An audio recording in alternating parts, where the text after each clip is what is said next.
PseudoPod, episode 987 for August 1st, 2025. Reflections on Bloody Mary by Catherine MacLeod. Narrated by Christiana Ellis. Hosted by Kat Day. Audio by Chelsea Davis. Hey everyone, hope you're doing okay. I'm Kat, Deputy Editor at PseudoPod, your host for this week, and I'm excited to tell you that for this week we have Reflections on Bloody Mary by Catherine MacLeod. This story is a PseudoPod original. Nova Scotian writer Catherine MacLeod loves ghost stories, birdsong, tango and matcha. Her publications include short fiction in Nightmare, Black Static, On Spec, and several anthologies, including Fearful Symmetries and the year's best science fiction and fantasy. And your narrator this week is Christiana Ellis, who is an award-winning writer and podcaster, currently living in Massachusetts. Her podcast novel, Nina Kimberly the Merciless, was an inaugural nominee for the 2006 Parsec Award for Best Speculative Fiction Long Form. Christiana is also the writer, producer and star of Space Casey, a 10-part audio drama miniseries which won the Gold Mark Time Award for Best Science Fiction Audio Production by the American Society for Science Fiction Audio, and the 2008 Parsec Award for Best Science Fiction Audio Drama. Her most recent novel, Phyllis Exposito, Interdimensional Private Eye, is now available as both print and ebook. All her work can be found at christianaellis.com.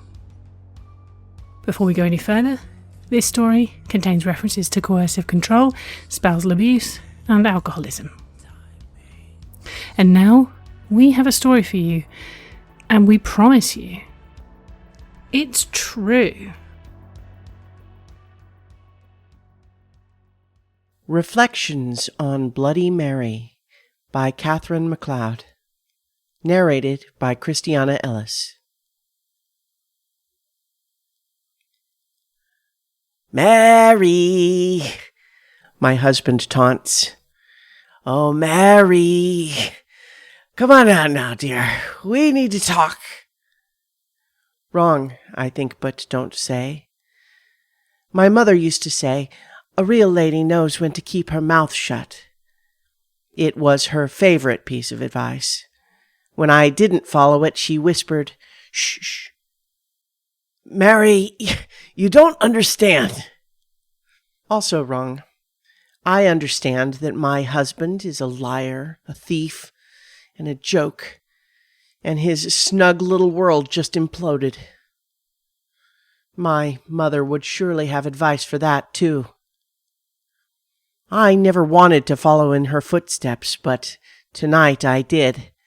Right into a dark bathroom with only one exit. History repeats itself, she used to say. And yes, it does. Mary! Shadows shift under the door as Leonard prowls back and forth. He's drunk, terrified, and slam! Determined to kick the door in. I might have 10 minutes before he goes full-out Jack Torrance. This would have been a good night for most small-town college English professors. Leonard's article, Bloody Mary, History Repeats Itself, won the Tamsin Reed Award for the study of urban mythology. It's not a well-known award, but it comes with prize money and publication in the magazine that sponsors it. Reason enough to have a couple of extra drinks at the monthly English department get-together. Not that Leonard needs an excuse. He hates the parties but feels obliged to attend. He hates that the head of the department asked me to call him James the first time we met, but never extended that courtesy to him. He hates that because James likes me, he can't just leave me home. And tonight, after one of his colleagues announced his win, he hated me. He glared at me suddenly, as if I'd betrayed him somehow. I'd seen my father give Mom that look, and knew exactly what it meant. Shut up. Then he turned back to the party, smiling. James whispered, "Mary, what the hell?" "I didn't know." "Then who did?" The article should never have been submitted without his knowledge, and the people who might have thought they could get away with it made a short list. We clued in at the same moment. Anne, Leonard's secretary. She's either the cliché of the woman in love with her boss or protecting her meal ticket, but either way, she must have thought this would win her points with Leonard. It won't win her any with James. It wasn't her place to withhold information from the head of the department. It wasn't Leonard's either, but he had, and James and I both knew why. Even in a middle-of-nowhere college like this, publish or perish is the rule, and Leonard hadn't published anything in over a year. He was writing steadily but not getting anywhere, and his colleagues had noticed. Did he think I hadn't? If he hadn't known about the submission, then he wouldn't be so desperate to assure my silence now, and I doubt he'd have made the news public until he had. All I can think is that someone overheard him talking to Anne and thought the announcement would stir up tonight's party. Oh, it did that. "Mary!" He kicks the door again. He doesn't want this life, but it was the best he could get. "Mary, I can't afford to lose everything." Too late. Anne must have thought no one would find out I'd written the article. Leonard must have thought I'd stay quiet if they did. Neither knew James had already read it. And they don't know him at all if they think he'll let this slide. At the very least, Leonard should be looking at a demotion, but that wouldn't mean much in a place like this. It's more likely James will give him a choice, leave quietly or be fired. It sounds fair to me. Leonard is between a rock and a hard place, but I didn't put him there. I wrote Bloody Mary, History Repeats Itself, but I didn't tell him to steal it. I also didn't turn on the light when I ran in here, but I know there's nothing I can use as a weapon. No razor blades because he uses an electric shaver. No hanging plant I can throw. The heaviest thing I have is a big lavender-scented candle, the last birthday gift Mom ever gave me. I've never used it because Leonard says he's allergic to strong fragrances. Right, he smokes a pack a day. I carry his cigarettes and lighter in my coat pocket because he doesn't want the faculty to know he smokes. Just like he doesn't want them to know he's scared right now. Right now, I'm sure he also doesn't want them to know he's scaring me. Bloody Mary is a kid's game, my mother told me. Of course it is. Half the games we teach our kids, we should just give them a hand grenade and send them out to play. You don't tell them hopscotch is practice for the trip to the afterlife, or that Ring Around the Rosie is a warning about bubonic plague. Those are things they learn for themselves. Belinda Everly was big on letting kids learn things for themselves. She didn't know where Bloody Mary came from originally, only that most versions of the story say you spin 13 times before a mirror in a darkened room, with only a single lit candle to focus you. With every spin you say, "Bloody Mary!" On the 7th spin, the mirror takes on a reddish hue, and the shadowy form of a woman appears on the other side. You speak louder with each spin, and on the 13th, you scream, "Bloody Mary!" At which point, my mother said, a crazy woman on the other side of the mirror reaches through and either claws your face or rips it off, or yanks you through the mirror to live with her forever. Everyone who does this sees a different woman, I've heard. And some people yell, "Bloody Mary, I tried to kill your baby." I said, anyone who yells that deserves to have their face ripped off. Agreed. Do you believe it? Maybe a little. Have you ever done it? God, no. I believe it enough to think you'd be crazy to mess with it. I researched the hell out of it after Mom told me that story. Writing the article years later was like revisiting the conversation. She was a beautiful woman. Green eyes, honey blonde hair, the most elegant widow's peak. She'd grown up too poor for much education, but loved books. She'd accidentally found a volume of folklore and urban myths at the library when she was a kid and scrounged enough money to buy a used copy of her own. I still have it. She read the stories to me like fairy tales. But I never heard my father mention them once, which was strange, I thought. You'd think a well-known horror writer like Richard Everley could use that kind of information. He taught high school English and wrote short stories and didn't talk to me much. But sometimes his conversations with Mom got loud. Sometimes I wondered why she didn't leave him. She obviously wasn't happy with him, but I didn't ask. It wasn't my place to offer my mother advice about her marriage. Her advice about hair and makeup made for agreeable chit-chat, though. She never told me I was too young for lipstick or that I shouldn't wear it every day, but she never liked my shade. She always wiped it off right after I kissed her. Coral doesn't look good on me, Mary. After Dad left us, she stopped chit-chatting and took up drinking. The steady resales of his last story bought the good stuff. She used to say, "A real lady can hold her liquor." She believed it right up to the night she tried to walk downstairs drunk.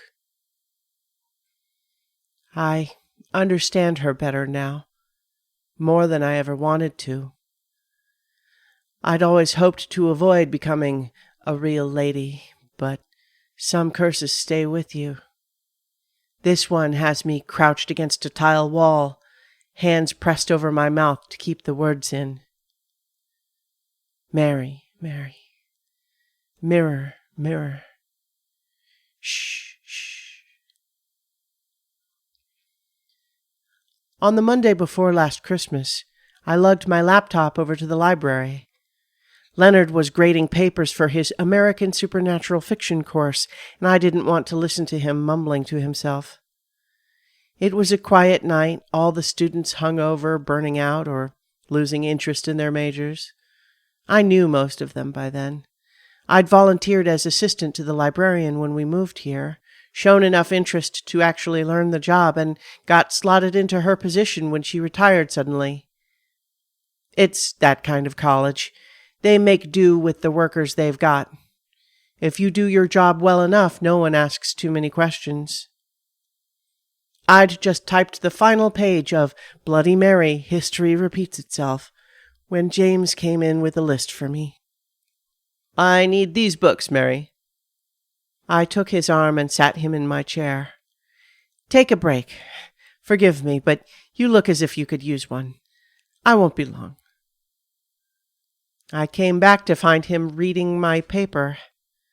"Oh, He grinned. "This is really good." "Thanks." "Has Leonard read it yet?" "No. There's not much time for conversation lately." "You could email it to him." "He deletes my emails." James raised an eyebrow, but when I didn't say anything else, he let it go. He said, "Your idea is solid, that Bloody Mary has always been a woman who wasn't allowed to speak in her own defense." He picked up the handwritten notes I'd left scattered on the desk. "Your mother sounds like quite a lady." She was. This was her favorite story. "Please tell me she didn't name you after it." You never know. He was joking. I wasn't. "I've read all of your father's stories," he said. "The Same River Twice is my favorite." Mine too. His earlier ones were, Workmanlike? I asked. Most reviewers said that. Yes, but The Same River Twice is brilliant. It was the last story he ever sold. Mary, did the police ever... No, they never found him. They say his case is still open. I locked up and James walked me out. The next day there was a power surge of some kind and my laptop got fried. I lost everything, including Bloody Mary. I asked around the computer science department, but it hadn't happened to anyone else. Finally, I put it down to bad luck and planned to retype everything when I got a new laptop. Apparently, Leonard was my bad luck. He walked me out of tonight's party while James was in the kitchen. He was actually growling by the time we got home. There's not much difference between anger and fear, but he was in no mood to be reasoned with. He shoved me through the door ahead of him, then turned around to lock it. My mother never told me a real lady knows when to run. Some things you learn for yourself. I've heard Bloody Mary was beaten by the man she loved, that she was falsely accused of witchcraft and hanged without a trial, that she had had her face mutilated in a car accident and lost her boyfriend because he was disgusted by her looks. What does Leonard see when he looks at me? A rival? A threat? I think maybe once he thought there might be some prestige in marrying Richard Everly's daughter. I left college to follow him here. Neither of us knew what we really needed. He used to sing silly lines to make me laugh. Mary, Mary, a little contrary. And Mary Bell has tales to tell. He was young and a fool. I was younger and a bigger one. I didn't think there was anything distinguished about me, or the memory of my father. By the time Dad left, I knew enough to hide when the fighting started. That last night he was yelling something about the same river twice and telling Mom to come out and talk to him. She was screaming my name, yelling that she'd been hurt. But I was too scared to go get help. I heard the doorframe crack and the sound of breaking glass as my father lunged into the bathroom. I remember screams that weren't my mother's, and then sudden, unnerving silence. I think I passed out for a while. I never saw my father leave. Mom limped out eventually, trembling with shock. She hugged me almost absently, and I asked, "Where's Dad?" She said, "Shh, shh." Sorting Mom's papers after she died was an adventure. There were boxes full of letters, newspaper clippings, postcards, and old to-do lists, and several early drafts of The Same River Twice, written in her precise cursive. My mother wrote my father's most famous story. His job requirements weren't the same as Leonard's. He couldn't pretend he needed the publication. But even after he left, she never said anything. She let him get away with it. My mother, who'd wanted to be the next Shirley Jackson, couldn't make herself throw stones. I don't understand that. But I think I understand this now. The night Dad left, she wasn't screaming for me. She wasn't saying she'd been hurt. She was learning that at a time like this, There's only one thing a real lady can say. I light Mom's candle, wishing like hell she'd given me a hand grenade. Leonard is ramming the door steadily, the sound of history repeating itself. I start spinning as it cracks, whispering, "Bloody Mary! Bloody Mary!" saying, "Bloody Mary! Bloody Mary!" Yelling, "Bloody Mary!" Screaming, "Bloody Mary! Bloody Mary!" The door smashes as the mirror turns red. "Bloody Mary! Bloody Mary! Bloody Mary! Bloody Mary! Bloody Mary!" When he rushes in, I grab his arm and shriek, "Bloody Mary!" and shove him ahead of me. Flailing for balance, he accidentally gets in one good slap. I stumble back, tripping over my own feet, my head hitting the toilet seat as his face hits the mirror. Just for a second, I think I see arms reaching from behind the glass, and a pale and furious face before Leonard is, impossibly, sucked through the mirror. Just for a second, I think Bloody Mary has the most elegant widow's peak. Several of the neighbors heard the noise. When the police arrive, I'm sitting on the bathroom floor staring at nothing. They ask, "Where's your husband?" "I don't know. I think I passed out for a while. My lip is bleeding. There's glass in my hair. If I hold a piece of it to my ear like a seashell, will I hear Leonard screaming?" They drive me to the hospital. I have bruises but no deep cuts, a headache but no concussion. James comes to get me in the morning.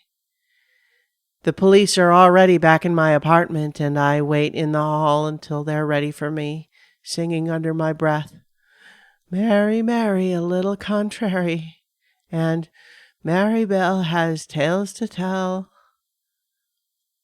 Marry in haste, repent at leisure, I think but don't say." The police ask more questions, but none that I mind. When they're done, I drift away, wondering what possibilities might present themselves now. I want to stay here. This small town is my home. The college still needs a librarian. Maybe I can finish my degree. I can use the prize money to get another apartment and a new laptop. But not a bottle of anything. I'm not following Mom's footsteps down that road. I'm sure the investigation into Leonard's disappearance will be forever ongoing. I feel a moment of pity for him, but nothing more. Last night his desperation got the best of him. Today, the best thing I could say about our marriage is that he probably wouldn't have killed me on purpose. I don't know what Mom would have said about that. "Everyone sees a different woman in the mirror," she said. "Maybe the one I think I saw thought someone was trying to kill her baby." I go back into the bathroom. Leonard stepped on my candle. There's glass on the floor, but a few shards still hang in the mirror frame. On impulse, I plant a bright coral kiss on the biggest. One of the policemen calls, "Ma'am, we're leaving now." I step to the door and say, "I'll be right there." When I look back, the lipstick is gone.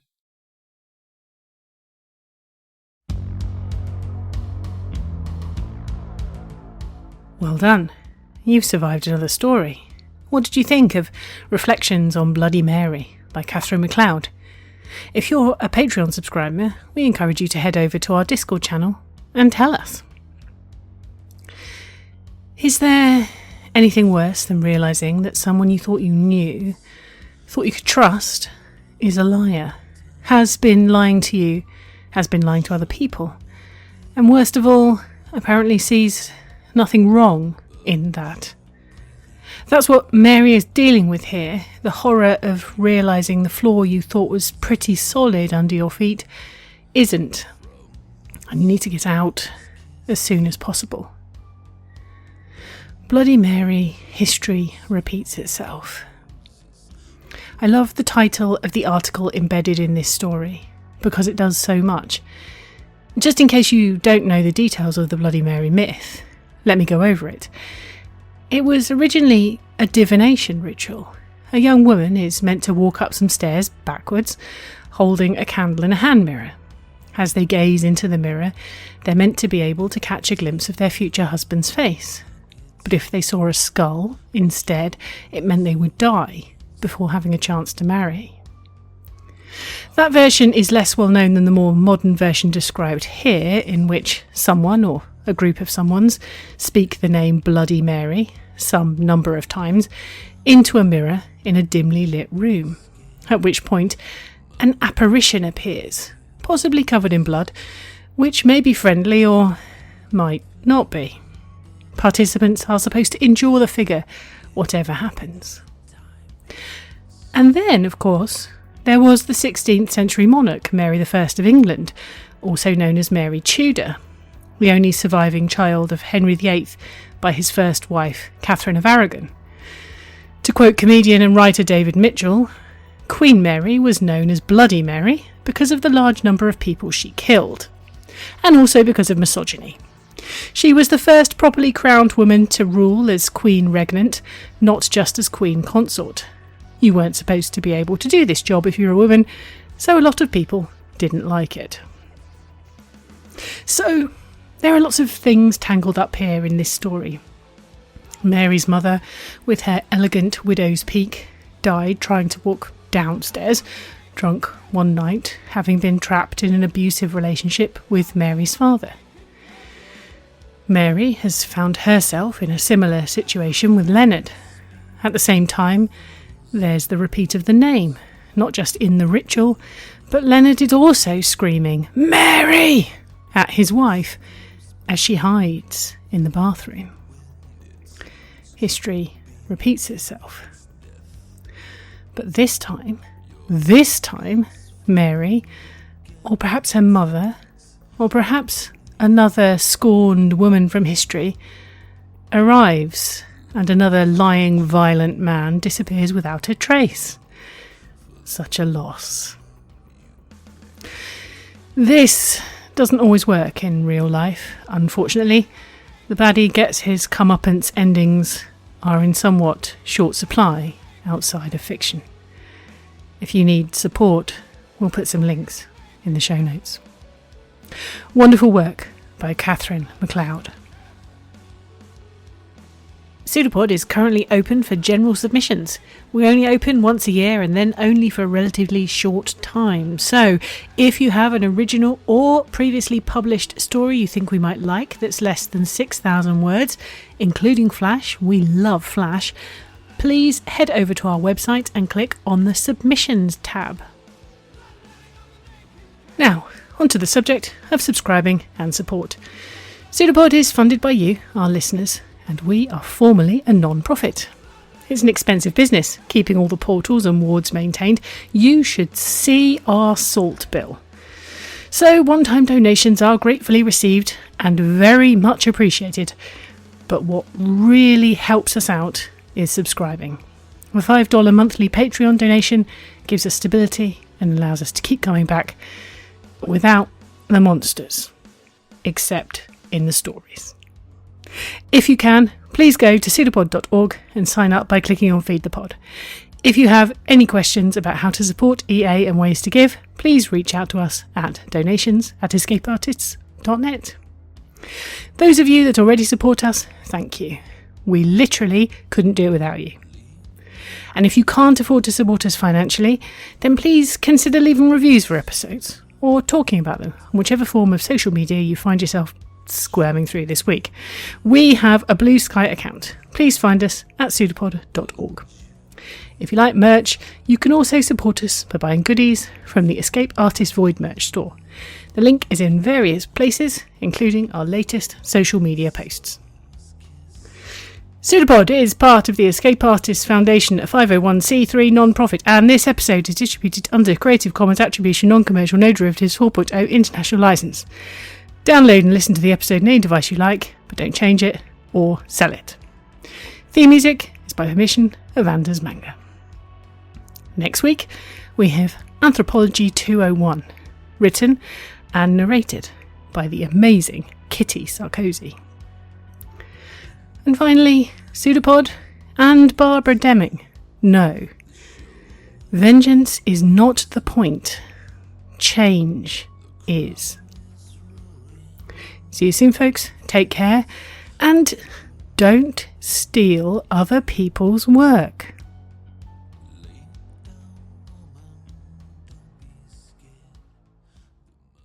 An arm appeared from nowhere on the shape, seemingly projected like the pseudopod of a protozoan. It's a pseudopod. It's a big foot.